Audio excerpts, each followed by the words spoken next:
Sí, los gobiernos de los estados están trabajando en la formación de elementos, que la policía sea respetuosa de los derechos humanos. En varios estados los gobiernos están actuando de esta manera, pero falta más. Lo interesante, o sea, son dos cosas, ¿no?, más que interesantes, importantes. Primero, que se denuncie, que todos denunciemos, que no se tape nada, sea quien sea, trátese de lo que se trate.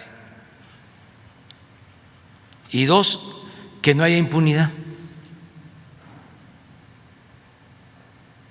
En este caso, por ejemplo, no es como antes de que ya la autoridad local hasta ahí lo decidió, ya fue lo que resolvió el juez, ya fue lo que resolvió el Poder Judicial de la Federación, cosa juzgada. No, nada de eso. Si las instituciones encargadas de justicia, de impartir justicia, no están a la altura de las circunstancias,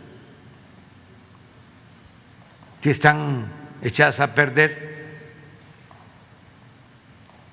pues es solo una legalidad ficticia.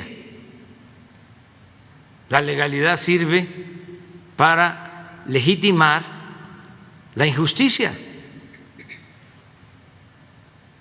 como las reformas que hacían a la Constitución, a las leyes en el periodo neoliberal, en el periodo del saqueo.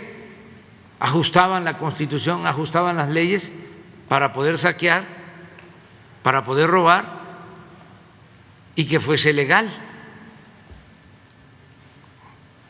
No, eso ya cambió, es denuncia y cero impunidad.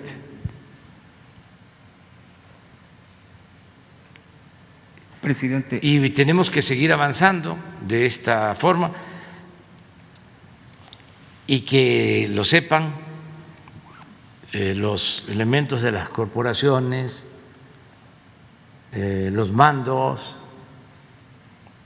las autoridades, que todos asumamos nuestra responsabilidad. Vamos a presentar una iniciativa de reforma. Está muy mal tanto el INE como el Tribunal Electoral. En la reforma, por ejemplo, ¿usted plantearía Sí, el retiro de todos los, tanto del INE como del Tribunal? sí, cambio. De todos. Completo, sí. Cambio completo. Renovación tajante. No se puede con lo mismo. No son demócratas. No respetan la voluntad del pueblo. No actúan con rectitud. No aplican que al margen de la ley nada y por encima de la ley nadie.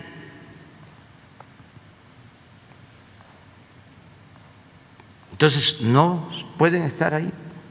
Tiene que haber un cambio. No es un asunto personal. Es que no han estado a la altura de las circunstancias y tenemos que dejar establecida una auténtica democracia en el país. Nosotros tenemos ese compromiso. Si luchamos durante años para hacer valer la democracia, ¿cómo es que llegamos y dejamos lo mismo? aceptamos que el tribunal esté al servicio de la partidocracia, de los que lo pusieron, de los que nombraron a sus integrantes. ¿Cómo? Más con todo su comportamiento faccioso, manejando la ley a su antojo, ni siquiera dependen del Poder Judicial. Eso es una pantalla. ¿Cómo es? Tribunal Electoral del Poder Judicial de la Poder Federación. Judicial. No es el Poder Judicial. No es del Poder Judicial. Cuando se generó la polémica, quedó claro, a mí me explicaron, de que no tienen que ver los ministros, no tiene que ver el Poder Judicial. Es más, creo que ni siquiera el Consejo de la Judicatura. Los partidos crearon esto, Frankenstein, ¿sí?, a imagen y semejanza de sus intereses.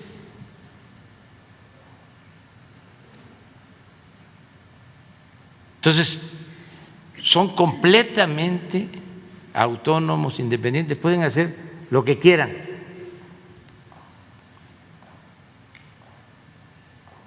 No dependen del Poder Judicial en estricto sentido, en la formalidad sí. Entonces, hay que cambiar. Si los partidos no quieren, pues que la gente, aquí lo vamos a estar informando, sepa quiénes se oponen a la reforma. Ahora, por ejemplo, resulta que ya no quieren que se aplique la revocación del mandato. Los demócratas no querían la consulta y estaban diciendo de que en la revocación del mandato me iban a destituir. Pero ahora ya cambiaron. Dicen que para qué, que sería afectar la soberanía del pueblo porque me eligieron por 6 años y que los que me eligieron, en el caso de que se decidiera que yo me fuera, iban a ser afectados esos derechos. No. Sí, porque el argumento es que usted está respaldado por 30 millones de votos. Sí. Y que ya no hace falta. Sí. No, pero si está en la Constitución y además es democracia participativa, ¿por qué se le tiene miedo al pueblo? ¿Por qué no se le pregunta al pueblo? ¿Quieres que continúe el presidente o que se vaya y que la gente decida? ¿Por qué no quieren en el fondo?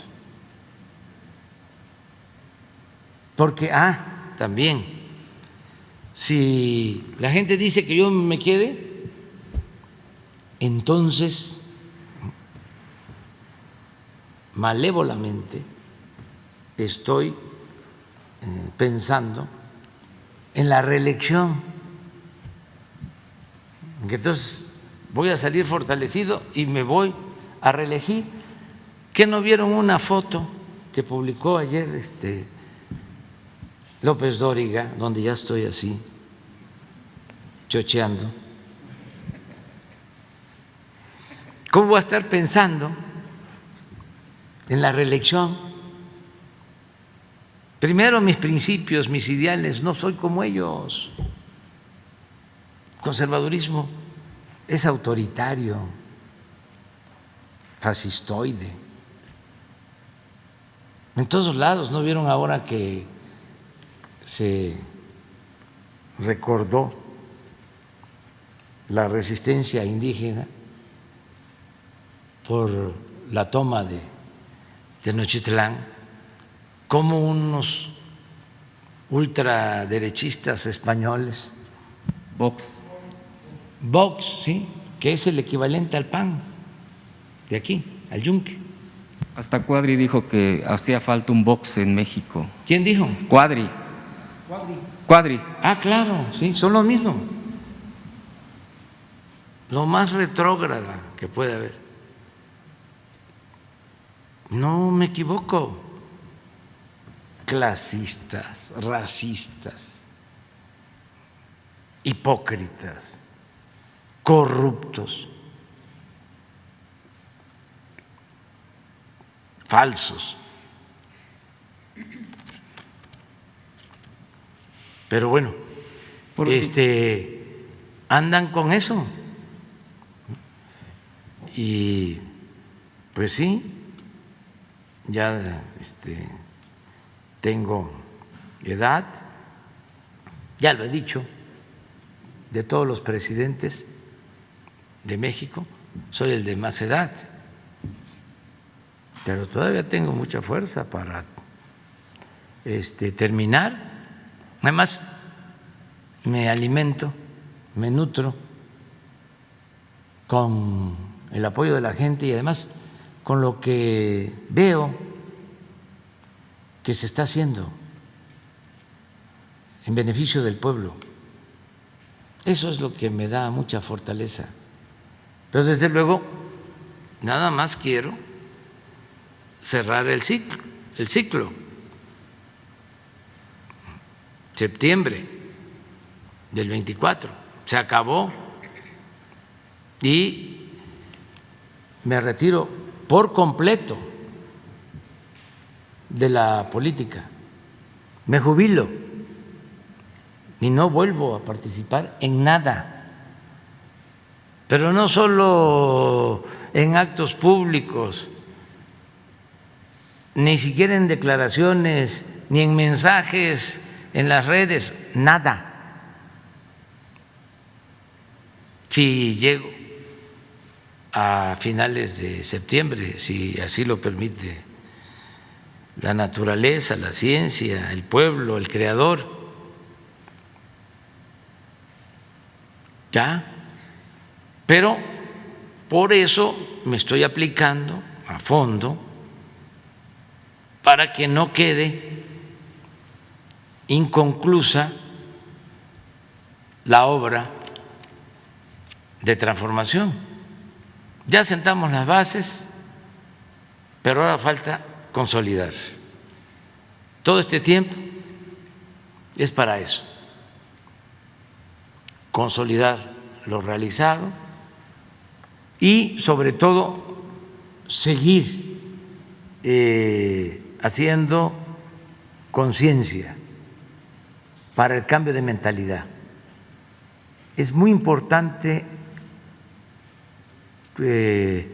convencer, persuadir a los jóvenes, las nuevas generaciones, seguir formando, porque lo que va aquí a la cabeza y también al corazón, eso no desaparece. El cambio de mentalidad, el fortalecer los sentimientos humanos, Eso es irreversible. Una obra la pueden echar para atrás, pueden privatizar el Banco del Bienestar, pueden privatizar hasta el Tren Maya con el tiempo. Pues sí, privatizaron como 20,000 kilómetros de vías férreas y todos los ferrocarriles. El Tren Maya lo podrían privatizar. Pero lo que tenga que ver con la mentalidad del pueblo, no. Esos son los verdaderos cambios.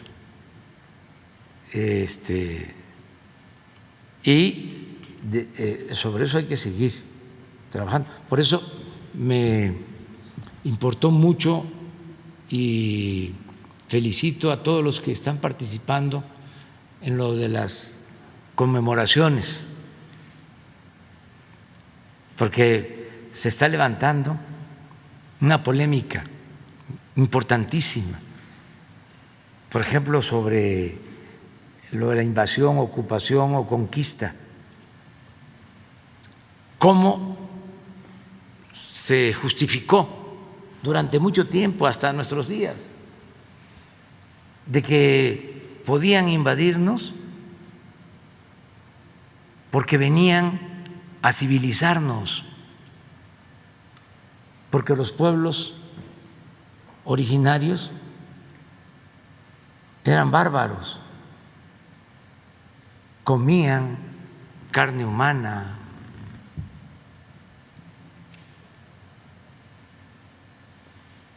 creían en ídolos, tenían religiones dominadas por el diablo. Como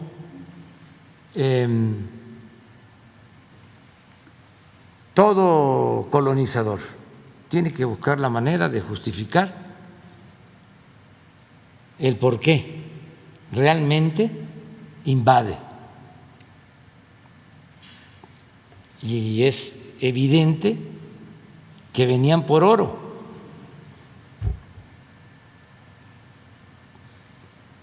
por dinero, por fortunas, pero pues tenían que buscar la forma de justificar. Además, un nuevo historiador de nuestra América, promonárquico, que no son pocos, los hay aquí y en todos lados, llegó a decir hace unos días que España no conquistó a México, que España liberó a México, porque también es muy común sostener de que Moctezuma era un tirano y que tenía sometido a todos los pueblos. Entonces llegaron los españoles y acabaron con esa tiranía, con el apoyo de los que estaban sometidos, oprimidos por el imperio, por Moctezuma. Sí había un poder centralizado fuerte y tenían que pagar tributo, impuestos, en un tiempo.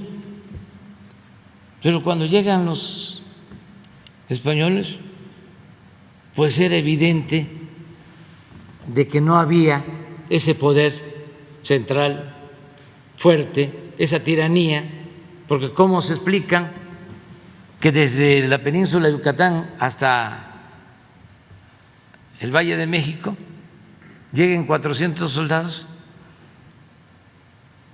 con muy poquitas batallas? Creo que 2, una allá en mi estado, en Cintla. Nada más, creo que la de Cintla.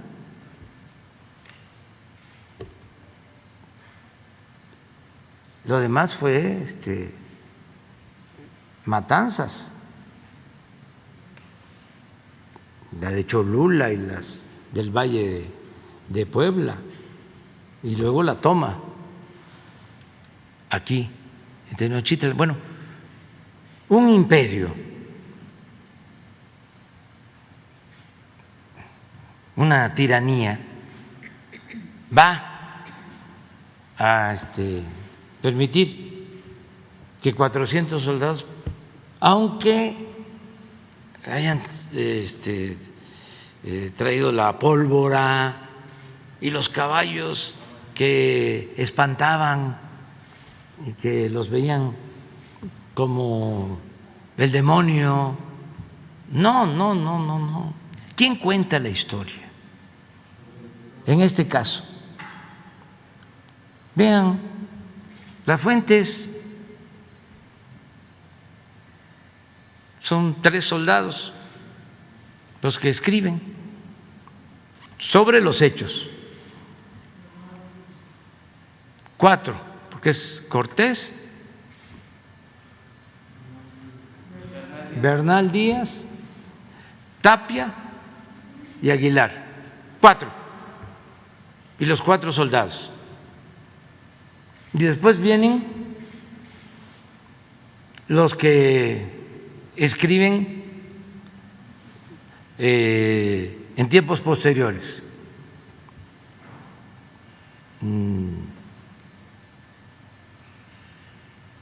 Los colonizadores de la Iglesia, que empiezan también a narrar, unos a decir lo que realmente había sucedido. Hay relatos de misioneros como Fray Bartolomé, donde habla de las atrocidades que se cometían,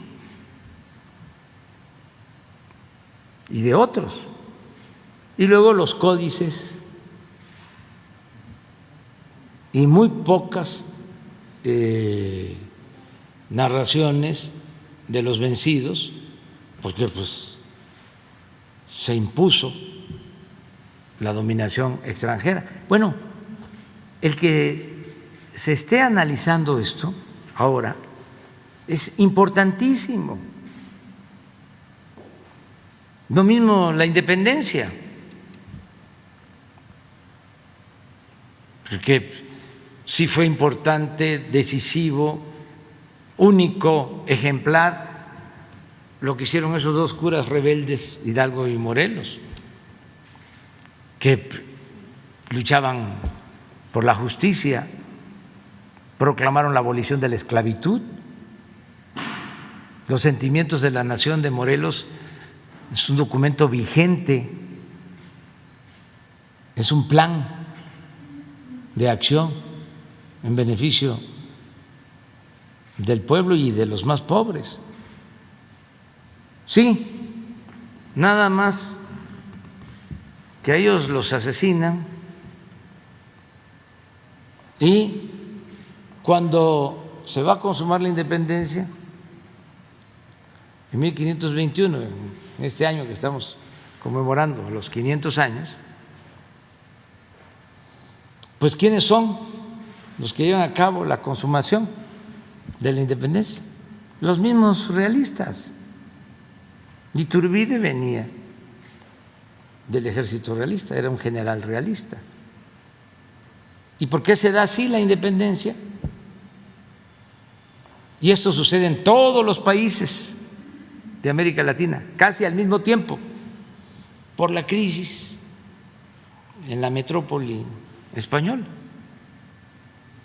la invasión de Napoleón y luego conflictos internos, y las oligarquías criollas pues ya querían tener dominio pleno y no tener que estar pagando o transfiriendo fondos a la metrópoli. Entonces se consuma la independencia, pero cuando se lleva a cabo, por eso tenemos ahora que analizarlo bien, lo de la conmemoración del 27 de septiembre, porque ya ni siquiera es notoria la presencia de Vicente Guerrero, de Guadalupe Victoria, de Nicolás Bravo, de los seguidores de las ideas de Hidalgo y de Morelos. Ya son puros realistas los que entran. Y por eso el imperio. Pero todo esto es muy importante de revisar y de analizar, y parte de la decadencia que tenemos en nuestro país, o lo que nos dejó el periodo neoliberal, es que casi cooptaron a toda la intelectualidad. Son muy pocos los que tienen pensamiento libre e independiente. Todos se alinearon, pero no solo los historiadores, hasta arqueólogos, antropólogos.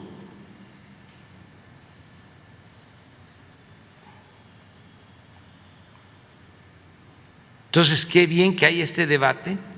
Ahora, yo recomiendo dos libros para tener elementos de otra naturaleza. Uno de Enrique Semo, que se llama La Conquista, y otro muy bueno también de Pedro Salmerón, que se llama La Batalla por Tenochtitlán. El de Semo creo que lo escribió en el 19 y lo publicó en el 19, son 2 tomos, y el de Salmerón este año, pero 2 son buenos, y hay otros, y se está publicando porque se está haciendo una interpretación de otro tipo que tiene que ver con todo este cuestionamiento que se origina a partir de que se lleva a cabo un cambio en México y se inicia la Cuarta Transformación. Entonces, es muy interesante lo que está sucediendo. Presidente. Suma ejército tarea de repartir juguetes. Esto es porque en el Tianguis del Bienestar participan pues muchas instituciones y se llevan mercancías, telas, zapatos a entregar a la gente más pobre de México, y se llevan también juguetes que se decomisan en las aduanas para los niños. Y entonces participa la Secretaría de Seguridad Pública, participa la Secretaría de Bienestar, los gobiernos de los estados, en este caso el gobierno de Guerrero, porque la primera entrega fue en la montaña, los presidentes municipales y también el ejército, que ayuda. Entonces, este pasquín del conservadurismo titula, ¿no?, Suma ejército tarea de repartir juguetes. Y vamos a suponer, como dicen los abogados, aceptando sin conceder, de que fuese así. ¿Qué tiene de malo?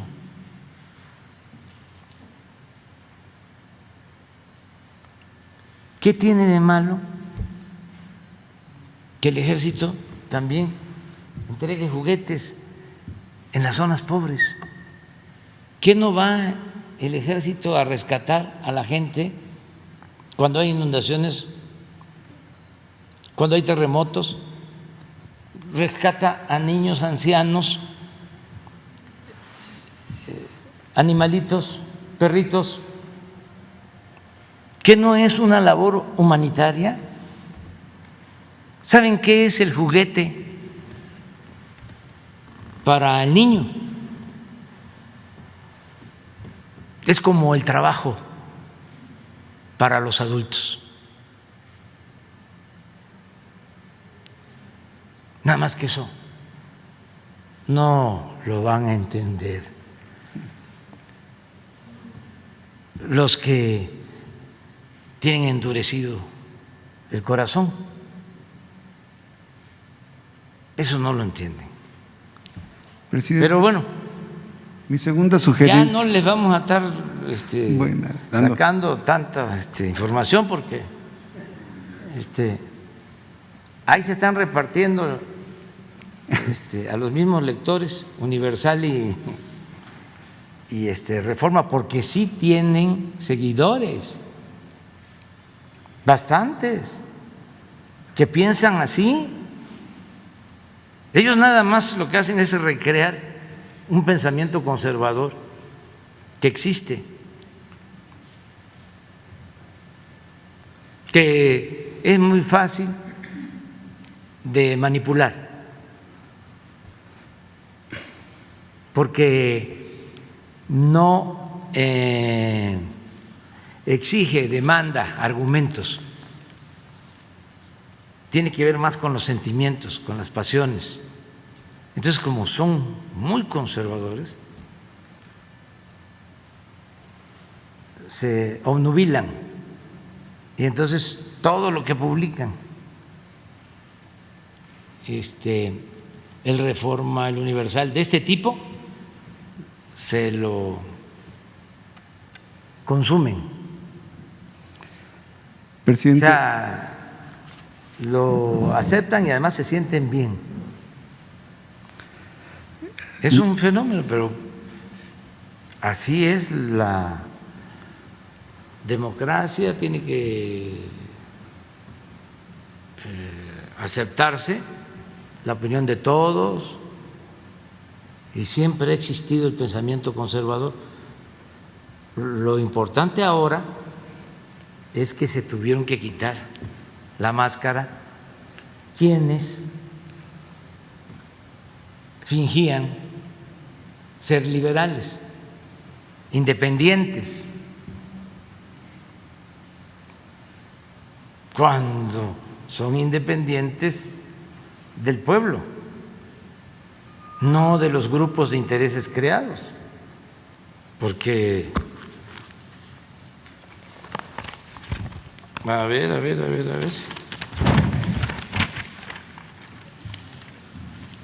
BMW,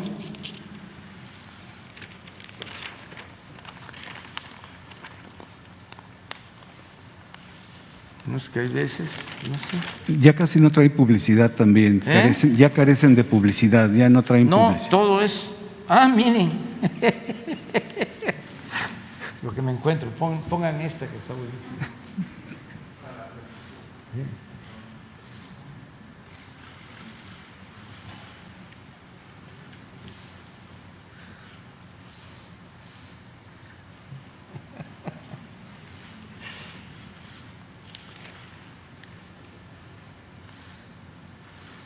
Y los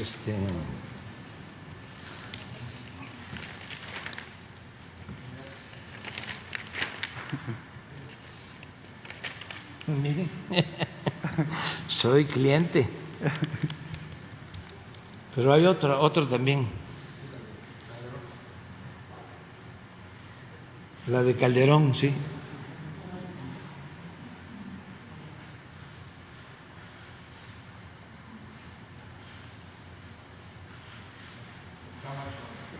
Esto es porque están en contra del regreso a clases presenciales. Entonces ya ¿soy yo? No. Tlatuani. Miren, esto no, con todo respeto, no hay que rebajarlo, vulgarizarlo. No, es interesante como fenómeno porque esto no había sucedido desde la revolución, desde el gobierno del presidente Madero, que los medios se lanzaran tan fuerte en contra del presidente, porque durante décadas los medios de información estaban sometidos o alquilados, vendidos al régimen.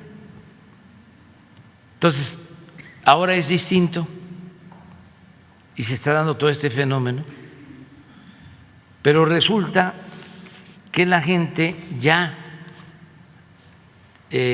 piensa de otra forma.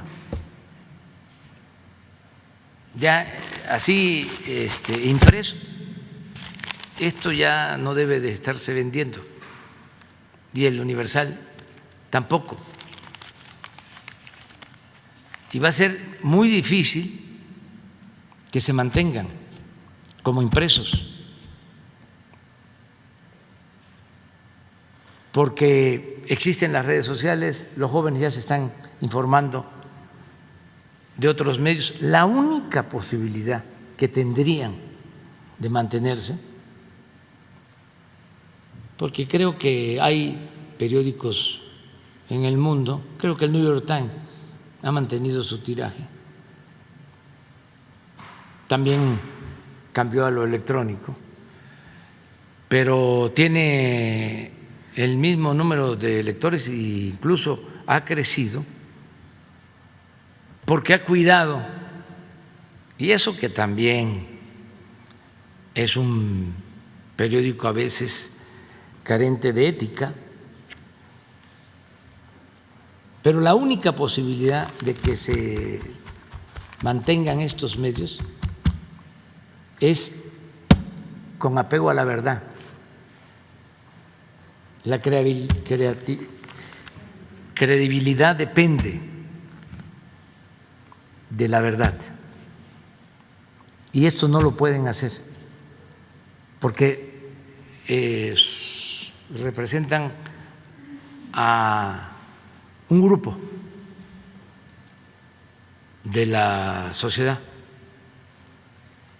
O sea, es un periodismo de élite y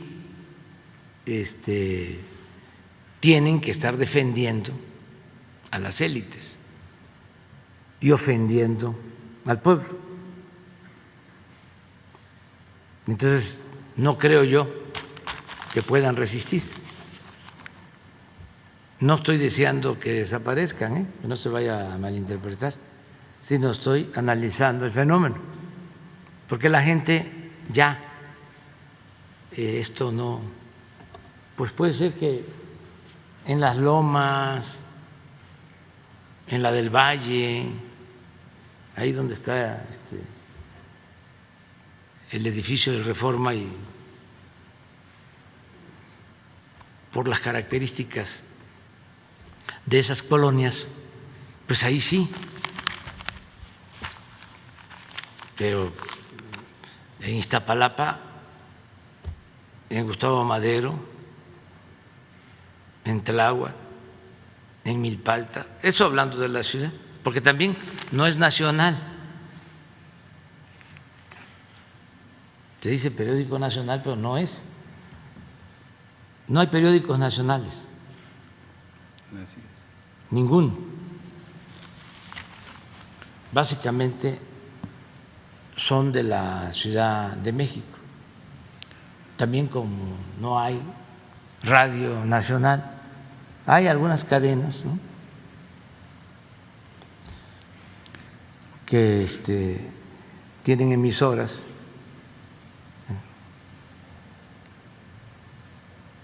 ¿cómo se llama? Sí, pero las más importantes son la cadena, la de Azcárraga, de radio, Fórmula, y la otra,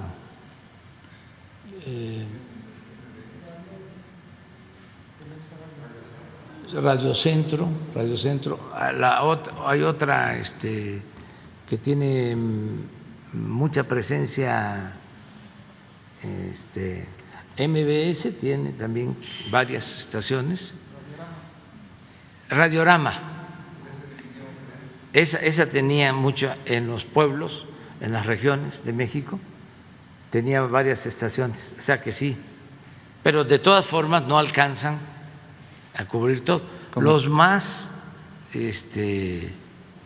presentes en la mayoría del país son las televisoras, las más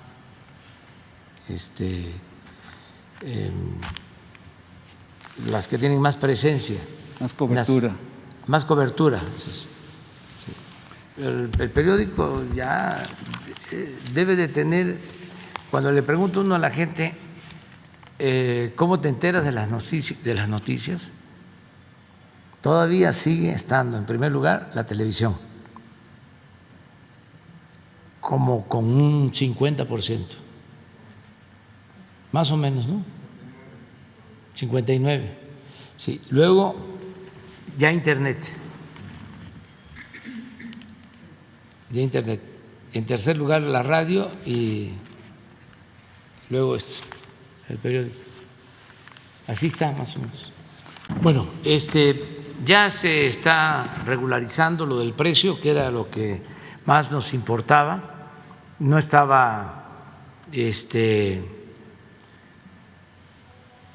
en lo justo, estaban abusando. Ahora que se tomaron estas medidas,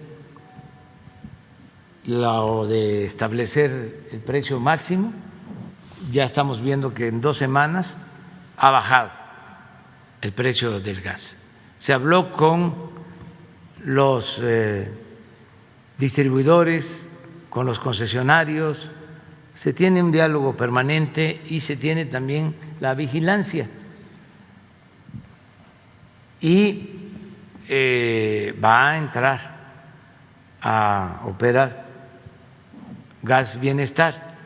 Entonces pensamos que de esta forma vamos a resolver el problema, básicamente.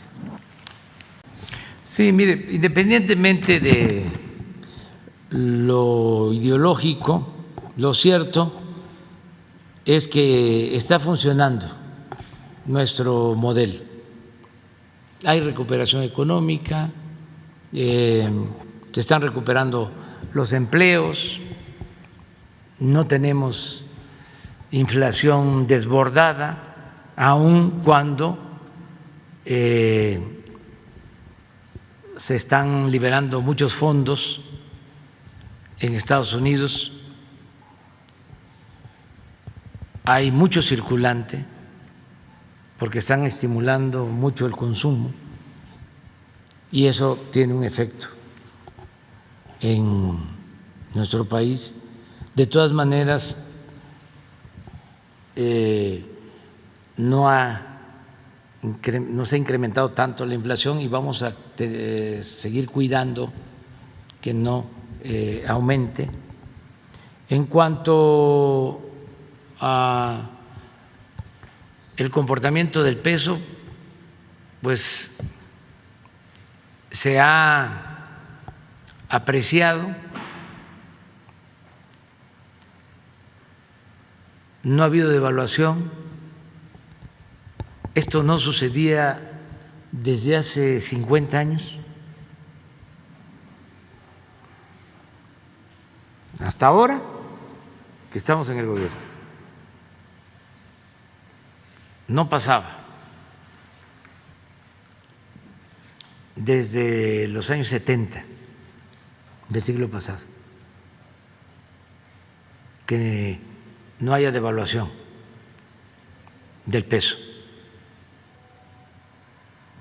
Y la gente, que es lo más importante, está recibiendo apoyos como nunca. Entonces sí funciona nuestro modelo. No se ha contratado deuda adicional. Y vuelvo a lo mismo. La clave está en no permitir la corrupción y los lujos.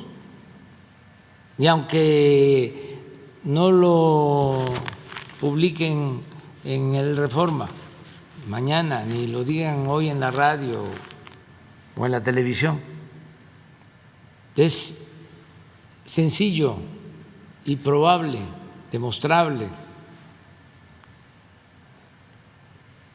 Cuando llegamos al gobierno, en el último año del gobierno del presidente Peña, la oficina de presidencia ejerció 3.600 millones de pesos. Este año, la oficina de presidencia está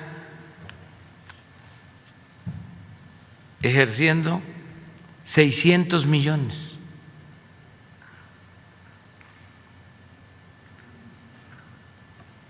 $3,000 millones menos.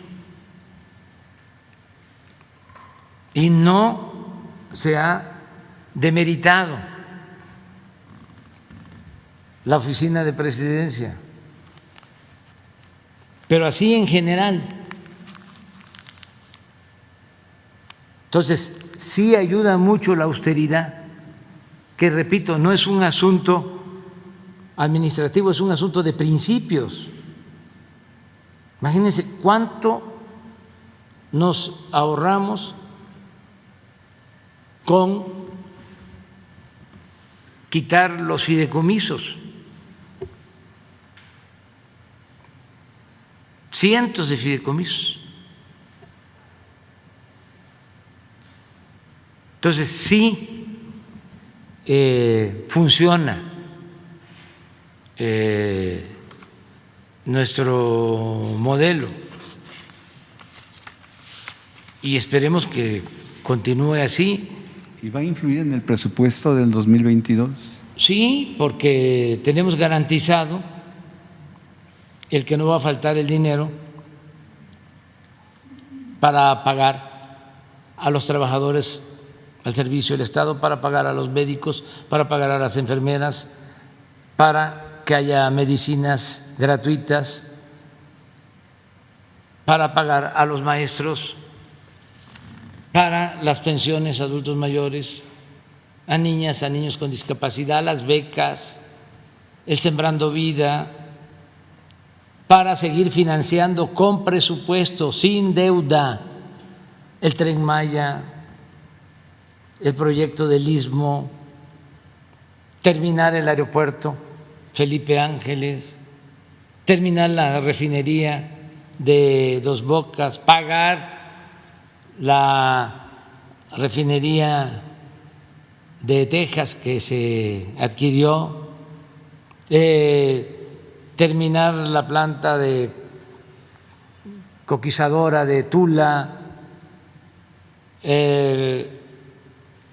terminar las presas que quedaron inconclusas, abrir para el riego, que ese es mi propósito, llegar a 100,000 hectáreas con la construcción de los canales que estamos haciendo para riego. Entonces, sí, ahí vamos, adelante, vamos adelante. Eso es lo más importante de todo, Con la erradicación de la corrupción, ¿podría México empezar a soñar o ser ya una potencia económica? Es ya una potencia económica, sobre todo porque se procura la distribución del ingreso. ¿De qué sirve tener mucho dinero en pocas manos? Nosotros queremos crecimiento con bienestar, una mejor distribución de la riqueza, no que unos cuantos sean inmensamente ricos mientras millones se empobrecen. Eso ya no sucede en nuestro país. Antes los potentados, piensen en una empresa grande, famosa, en un banco, pues en esa empresa, en ese banco que están pensando, ese banco, esa empresa, no pagaba impuestos, se les condonaban los impuestos. Y les devolvían el IVA. Pagaban impuestos los campesinos, los obreros, los profesionales, pequeños, medianos empresarios, pequeños, medianos comerciantes, pero los de mero arriba, los que dominaban y se sentían los dueños de México, no pagaban impuestos. Es increíble, el impuesto sobre la renta lo pagan más los trabajadores que los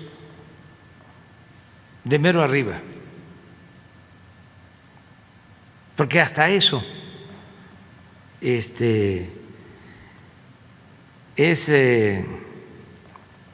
falso, que nos han hecho creer ese pensamiento conservador de que los que pagan impuestos, ¿sí?, son los de arriba y el pueblo no paga impuesto. Están en un error. Paga más impuestos la mayoría de los mexicanos que las minorías. Y lo puedo probar. ¿Se acuerdan cuando uno que fue director de este periódico, después de la elección en la Ciudad de México, dividió el territorio de la ciudad y puso dos leyendas? Aquí están los que pagamos impuestos, aquí están los que reciben subsidios, las demarcaciones o delegaciones pobres o de clase media eran los que no pagaban y nada más recibían subsidio, y acá están los que pagamos impuestos. Pues claro, el que lee este periódico así piensa, aunque no sea cierto, porque no es cierto.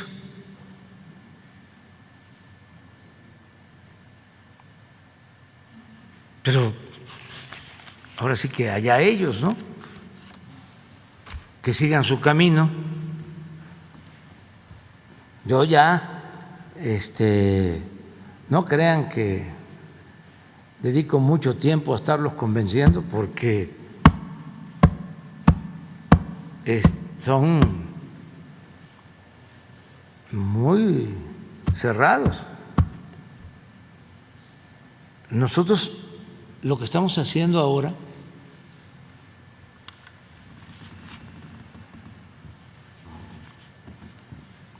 es buscando convencer, persuadir, educar a los de arriba, no educar al pueblo. El pueblo está despierto, muy consciente. es arriba, que hay que, si no educar, reeducar, humanizarlos.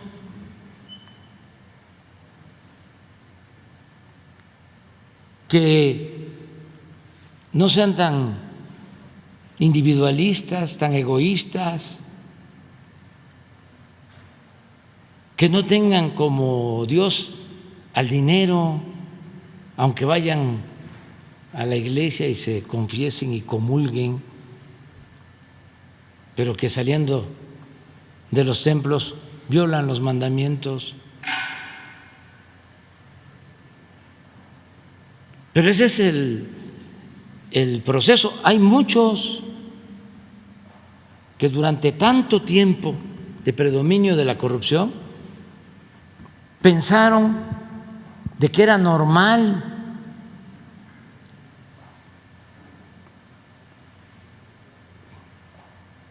A ver, vamos a hacer negocios. Y este es muy listo, muy abusado. Ya se compró una casa grande y tiene unos carros último modelo, ya hasta tiene departamento en Miami. Y en poco tiempo salió adelante. Ahora en mi libro cuento una cosa que da tristeza. Y lo digo porque tenemos que sanear la vida pública. Y no le hace que no les guste.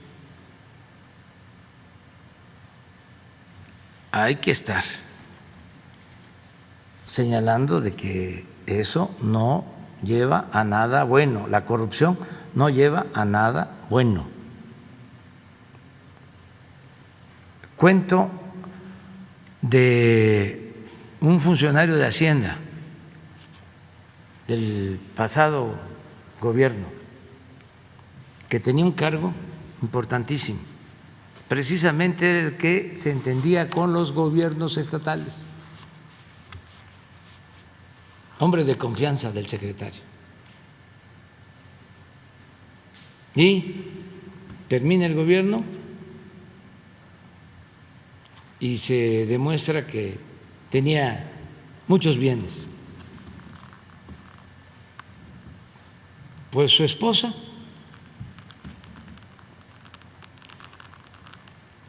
se pone de acuerdo con su ayudante, un marino, para asesinarlo y quedarse con la herencia. Pero como si lo asesinaban, podían reclamar la herencia a la mamá del funcionario y los hermanos, entonces deciden eliminarlos a todos. Entonces la señora invita a su casa, donde está el esposo, a la suegra y a los hermanos, y llega un comando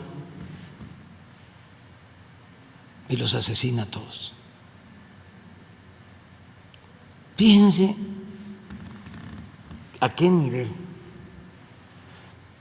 de descomposición, de perversidad.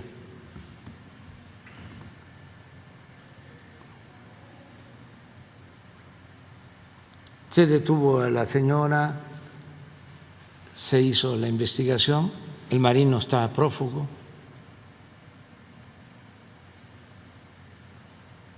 ¿Eso es lo que queremos? ¿Eso es lo que defienden? ¿Regresar a eso? No. No. Hay que estigmatizar la corrupción, porque esa ambición enfermiza por lo material lleva a cometer horrores.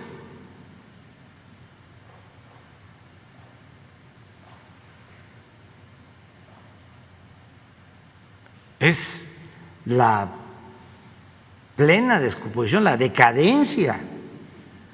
Pues eso es la herencia neoliberal. Vamos a seguir así,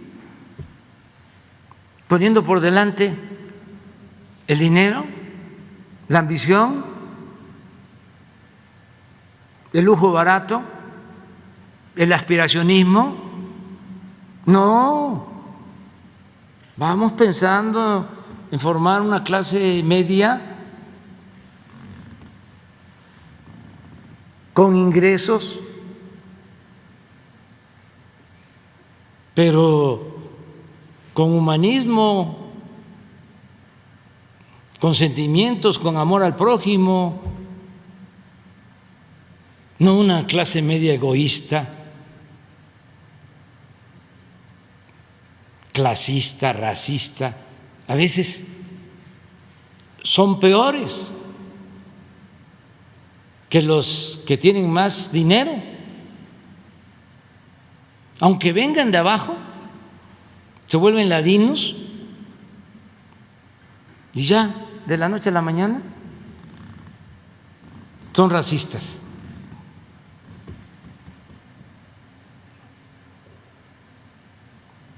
No, eso es lo que queremos enfrentar, o mejor dicho, seguir enfrentando, porque eso es lo que nos va a conducir a una sociedad mejor. No solo es la cuestión económica, eso sale, eso sí, hay que sacar de la pobreza a millones de mexicanos, pero procurar que sean buenos ciudadanos, fraternos, solidarios, que practiquen el principio del amor al prójimo para tener una sociedad mejor. Eso no les gusta. Bueno, a los intelectuales orgánicos les molesta muchísimo, porque pues ellos ya tienen tiempo, ya tienen mucho tiempo que no piensan en estas cosas. Nosotros tenemos que llevar a cabo una renovación moral. Tenemos que purificar la vida pública. Eso es lo más importante, fortalecer los valores culturales, morales, espirituales y enfrentar el egoísmo, el materialismo,